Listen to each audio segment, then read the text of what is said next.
Hello friends of the electrified charging fun and welcome to Speicher Elektrisiert, your channel all around Skoda's e-mobility. My name is Matthias and today we talk about the new software version 4 which comes with all ENYAQ model years 2024. We do a bit of a deep dive, not that deep, but look into all the new function, talks a bit with Laura and see where all the improvements are that Skoda came up with. So let's go! We start directly with the boot up of the system and the speed of the system, and as you can see here, I'm now entering the car and the system is directly booted up. You can use it right away. There is no delay. Just a quick notice. When I watched the footage I recorded for the software deep dive at home in my Final Cut Pro, I was a bit disappointed. First off, it's not the quality you expect from me and it's not the quality I wanted to show on my channel. I don't know how I managed to turn my camera from 4K to Full HD and into some Fuji film look, so it looks a bit odd and the map on the display is a bit overexposed, so I'm sorry for that. And the second thing is, after watching all the footage, it's not everything what I wanted to show you in the deep dive, so I missed out on some things I would love to show you in the video, but unfortunately I don't have the footage. But nevertheless, I think what I can show you in this software version 4 video has still an added value to you, so I publish it anyway.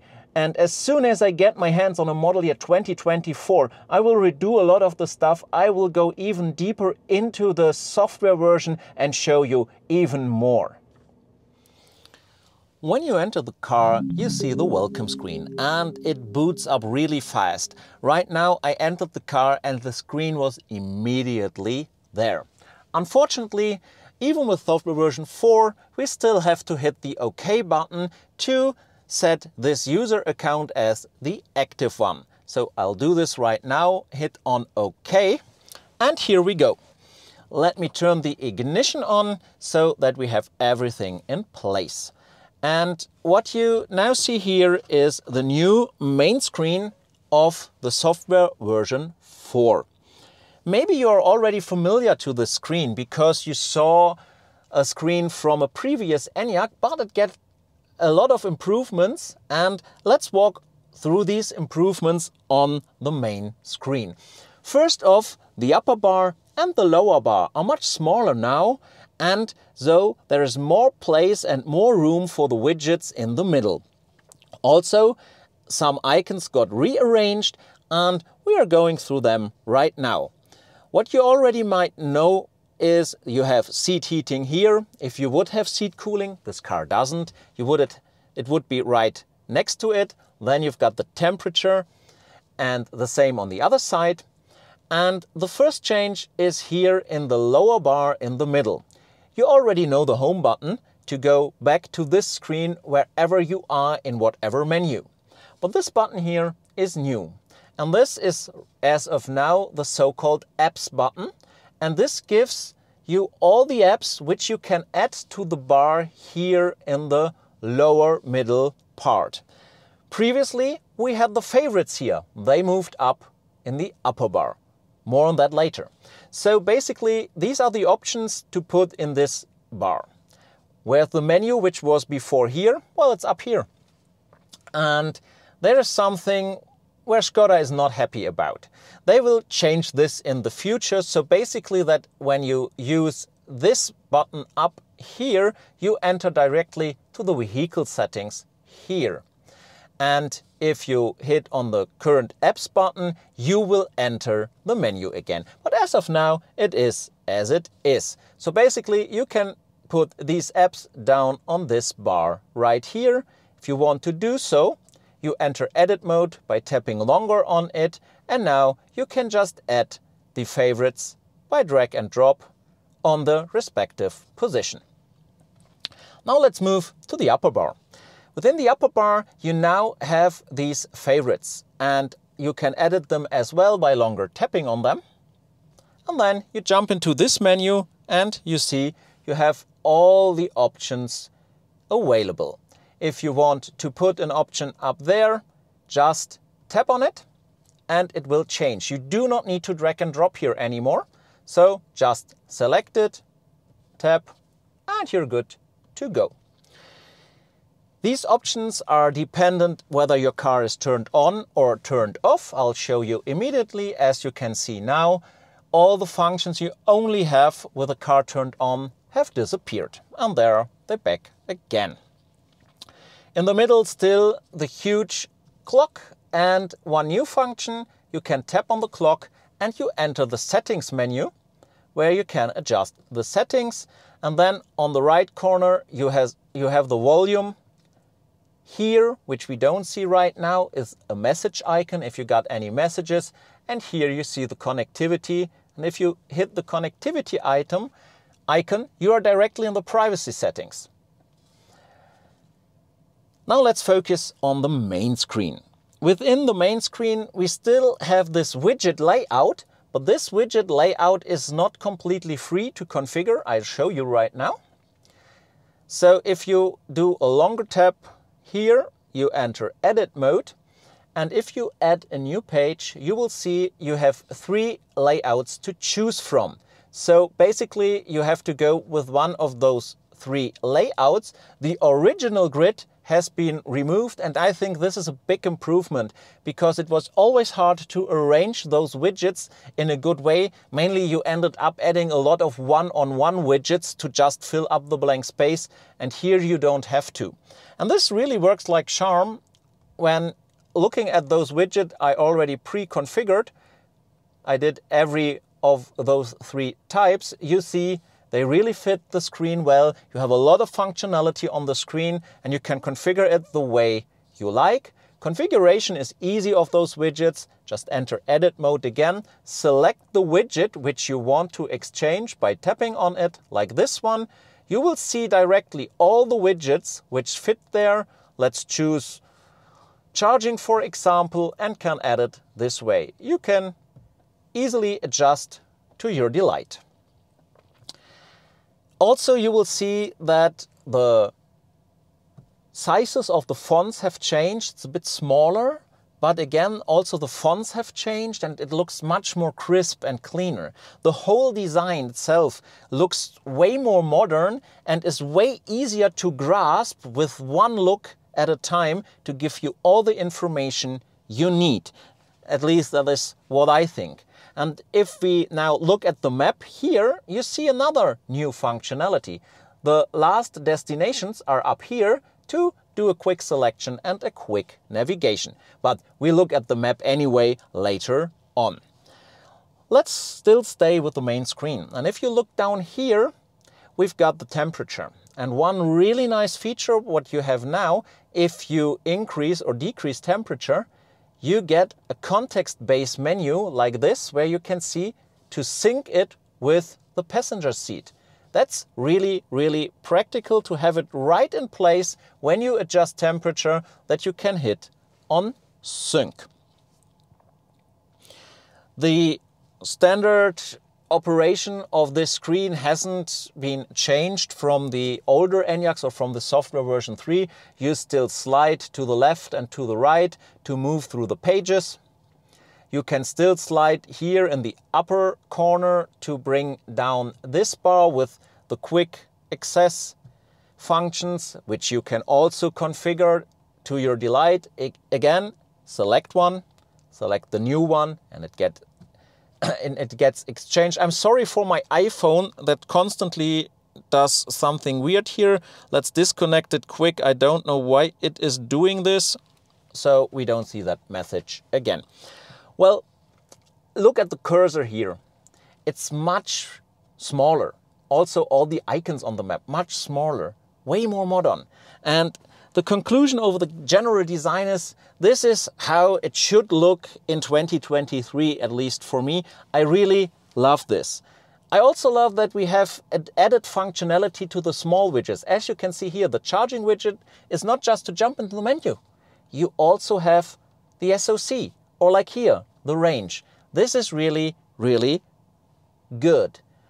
And one small thing I found out, as you can see, you now have a widget for the active driving mode. And if you change the driving mode, you see how the widget changed. But what you can't do, you can't tap on the widget. If you tap on the widget, nothing will happen. But, well, that's the way it is. Also, you don't have the outside temperature in the upper bar anymore, but on the other side, you have it in the cockpit display, and in the cockpit display, it stays permanently, no matter if you move to the left or to the right, these information screens will always be there. Let's have a deep dive into the new map, into the route planning, and into the charging. First off, the new map, as I already said, looks really nice. And look at this, zooming out, scrolling around, changing, everything is smooth, everything is fast. You really see how the upgraded hardware performs here. This is really nice. Another thing you can see, all the icons on the map are now a bit smaller, which makes for a better view, at least in my opinion. And we have street names on the map, which is also really, really great. And in general, it's hard to put in words. On one side, this map really looks modern and as it should be. And in some certain way, it looks a bit old-fashioned. I can't explain why I got this feeling, but in any case, if you compare this with the older one, this is a much more modern approach to the design. I also show you the dark mode right now because outside it's still very light. So this is dark mode, got also improved and is of much better use. Well, let's switch over to light mode again, or to day mode. What you also can see, everything to configure is now here in the lower left corner in the setup button. And if you jump into the settings, you have all the settings to configure navigation, like route and guidance options. And there is one very important option I would like to show you right now. This is rapid charging optimization with active route guidance. If you activate this option, the ENYAQ will preheat the battery, so optimize the battery, that you have a really good charging experience. You do not have to do it manual, but don't forget to activate this function. I don't walk through all the settings. This is a separate video. I just want to give you an overview of the new mapping. Then here you've got all the filters for the charging stations in a new design, which is much easier to approach, much easier to operate. Yes, of course, you still only got Ionity and PowerPass, but hey, Tesla also offers you only superchargers. Why should you offer competition? And this also is with Skoda. Why should they offer you something different like EMBW or Fastnet? That doesn't make sense. So this is not a flaw for me. That's perfectly fine. Well, let's do a quick route. Let's say we want to go to Berlin. And did you already notice how really nice and clean this looks now, this new design? Let's go to Berlin. It's calculating the route. It's really fast in doing so. Let's hit start. And as you can see, we already got the planned charging stops. It has a different design now, which is easier to see. And now look at this. You can see directly every important information on every charging stop with everything you need.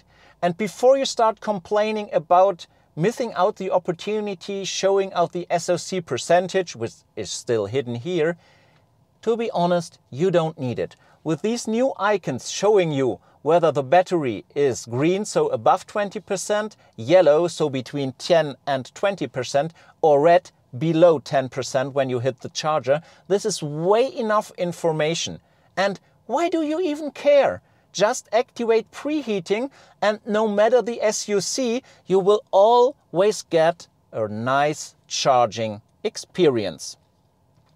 Also, a new function here and an improvement. If you want the overview of the route, you have the button directly here. And there you go. You've got the overview, you got the alternatives. And if you hit here again, you are back again where you are. So much easier to access than in the older software. And did you see how fast this goes? It's amazing. It's really great. And just to showcase you the navigation widget here, the route widget also got hugely improved. This overview over all my stopovers, over all the charging is really great.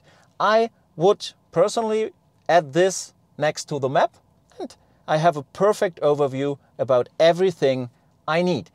And if you look at this widget, do you see this small flag, this race flag coming up there? This is showing you where you will charge with the next charge stopover. So let's have a quick look. You see, charge to 81%. And if we look at the first charge stop, you see we charge to 81%. This is really nice. So basically, you've got everything you need for route planning and for navigation. And if you're not happy with this, well, it's quite easy. Tap on it, say other charging stations, and now something magical will happen. You've got the filter right where they belong. Just tap here and filter the list at the point where you need it. Not hidden in any menu, directly available in the moment you need it to select the chargers you want. This is great. Also, don't forget, if this list is too many chargers for you, just zoom in and the list gets sorted down. And as you can see, you've got very few chargers to choose from now. So if you operate this correct, it's very easy to find the charging stations you would like to charge. Sticking with charging, let's have a look at the charging menu. And we've got a lot of improvements right here. Here you see the new battery charging, which is way more easy to access with this little handle here to set how high you would like to charge than in the previous ENYAQs. So this is great. I love this. Of course, you can discuss whether you want a bar, a circle or whatever, but this really does the job. And what you're most keen about, I guess, is Optimize. Optimize is the visual representation of the preheating if you do not use it automatic as shown in navigation. Here you can start preheating manually if you tap on this button.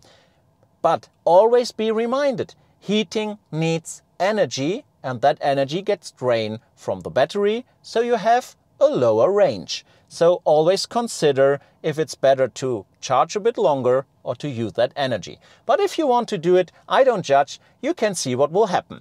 Current rapid charging capability is 42 kilowatts. Well, we are at 46% SOC. Well, makes sense. If I now would hit the button, it would need about 37 minutes to boost that to a whopping 118 kilowatts at 46%. So if we drain the battery even more, you see the effect. The time will go down, the optimization of kilowatts will go up. So basically you can start it manually here, but honestly, I would not recommend it. Use the automatic function if you're on the long distance travel and you're good to go.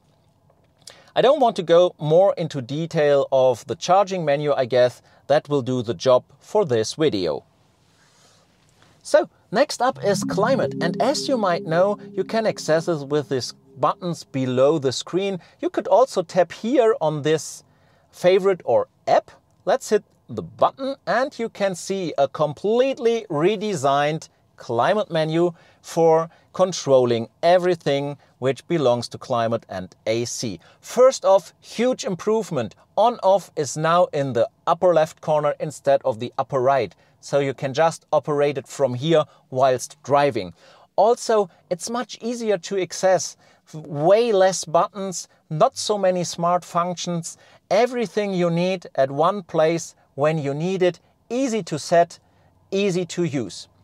Well, I can't tell you why there's a 3D person sitting to show this when everything else is flat, but hey, that doesn't change anything in the end. It's still working really, really good. And to showcase LoRa right away here, you can now tell LoRa to turn on and off the AC. Off we know from the previous software. Let's do it. turn climate off. Got it. And maybe you already heard it from the background now, is that climate is now off. And to turn it on, just tell Laura, please turn climate on again. Sure. And there you go, it's back on. So really, really good improvements here when it comes to the climatization of your car. Let's have a quick view into the vehicle menu, and I'll just use this widget, and as you can see, the Skoda directly comes in. The animation is smooth, it's running perfect. See here, when I'm swiping through the car, everything is fine. They even improved the 3D model of the ENYAQ, so you see there is much more power under the hood, so they can bring this performance. This is really nice. Unfortunately, the car in the display still doesn't have the car still doesn't have the color your car has, but I guess this might be to some ambient lighting reasons. Having a red car on a red background might not work out, but maybe this is room for improvement to have the right color skin on this car. Everything else here stays the same as in the old ENYAQ, so there are no new functionalities, but you can see it is really easy to operate this menu with this speed and this performance. And when I'm already with the vehicle, let's have a look at the assistance. And new in the model year 2024 is that you have the assist menu on the buttons below the display. It's the furthest left button, and if I hit it, we enter the driver's assist settings. It's still the same settings, still the same assistance, but also the look got improved here so that it fits the new design language. And still with the car, we can talk about the driving modes. And I already showed you the widget for the driving modes right here. So if you now hit on the button below the display for the driving modes, this slider comes in. And if I tap again, it is going through all my driving modes, simply selecting the one I want instead of simply closing and opening the menu. And you can do also another trick. You can now tell Laura to change to some driving mode. As you can see, I'm now in normal. Please activate driving mode Sport. Okay, I've set the driving profile to Sport. And there you go. You already saw it down here. You see it in the menu. You don't even have to use a button or the menu. You can simply talk to Laura to switch. Of course, there is still the configuration menu for the driving profiles right here, where you can make your individual settings and adjust to your delight. And now let's do a quick overview over the missing menus. So first we go to background lighting, and in the background lighting you still have these presets which you can use for get different ambient moods. Of course, you've got the mode where the lighting depends on the driving mode you choose. What's new here within the individual menu, you've got new green colors which correspond more to the new CI of Skoda. We simply move over to the next menu. Let's look at the sound menu. We've got the Kanto and sound system in here, and as you can see, of course, it got redesigned as well. Everything looks the same, so no surprises here.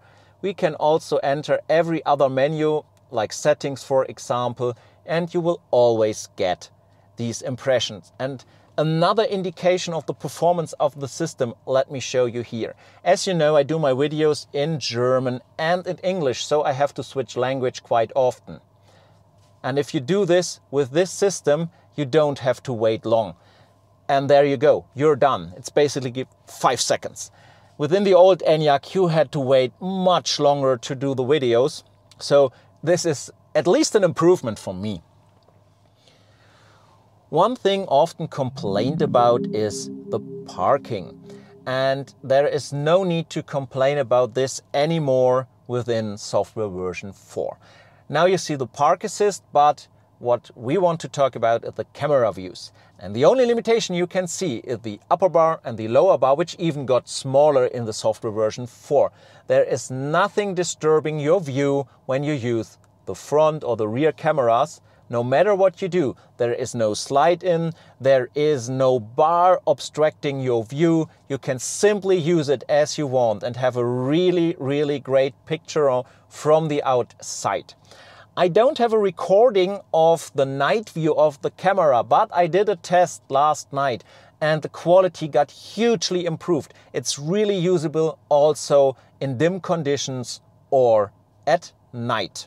I quickly want you to show you the park assist you've got down here, and as you can see it's now active, and I'm trying to find a parking spot right over there, or the ENYAQ should find it, and let's see what happens if we try this.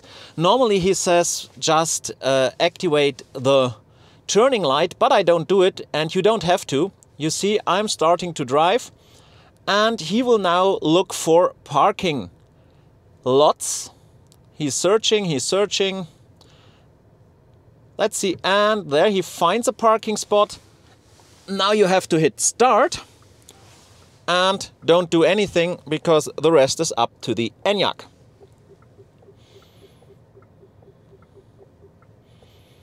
It's quite convenient.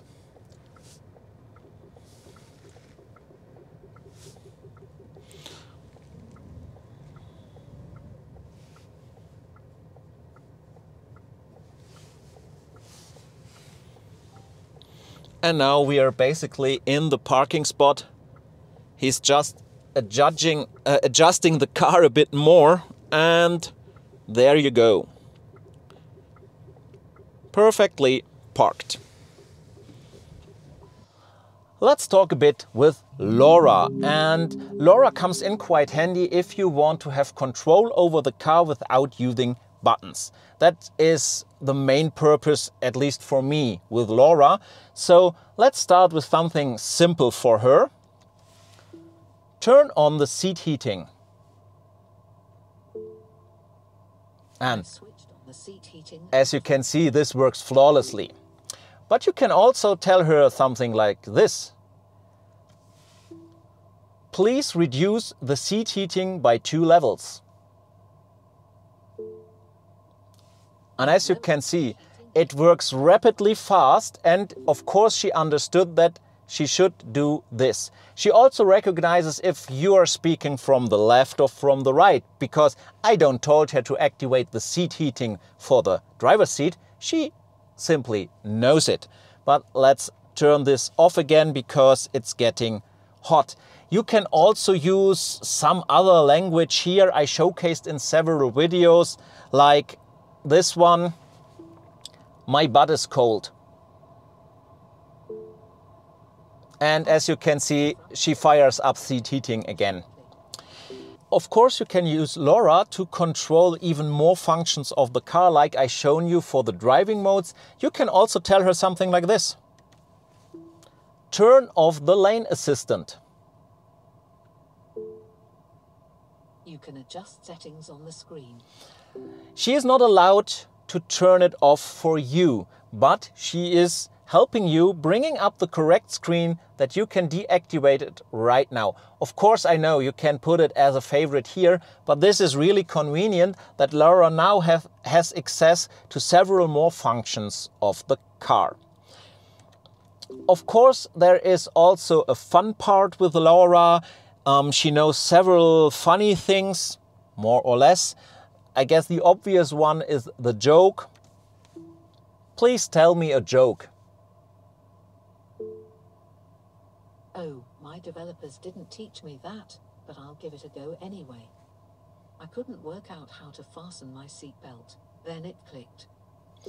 You could decide yourself if you find this funny or not, but LoRa is able to do some conversation with you, so give it a try. Try several commands to talk to LoRa. But the key thing I want to show here is the quick response of LoRa, the good understanding she has, even though my English is not very good, and the quick reaction of the system. We can try something helpful with LoRa, like for example, Do you think I need an umbrella today? There is a very small chance of rain in Zell am See today with an expected 0 centimeters of rainfall. Temperatures will be between -8 and 1 degree Celsius with almost no wind. And so I know I can leave the umbrella just in my door. Or let's try something else. I am hungry. I've found several search results. Please select an item from the list. No, thank you. I am not hungry anymore. You see, you just need to talk to her in an easy way, but she can help you out with a lot of things. So just give it a try with this system. So this is basically it, the first little deep dive into the software. Please accept the fact that I only have a couple of hours to drive and record and to dig into the software here, so I cannot go really deep into the software. Therefore, I would need much more time. But I'm pretty sure you get a good glimpse of what this new software version is capable of, about the huge improvement they made. Skoda is on the right way with this software, and it's really good to see that they are able to pull things off like this. It's really fun to operate the ENYAQ with this software. And please be fair, if we are now discussing in the comments, please comment on the software version 4. Don't comment on the old software version and why it's not possible to bring this one to the old ENYAQs. There will be room and place in a separate video for that. But this should be solely focusing on the new software, on what you saw today, what you liked, what you disliked, what you missed, and all your questions. Just write them in the comments. And then I hope you liked the video too, so you could give it a thumbs up. And if you're not a subscriber to the channel, consider to subscribe. And maybe we see each other then in the next video. And until then, stay full of energy.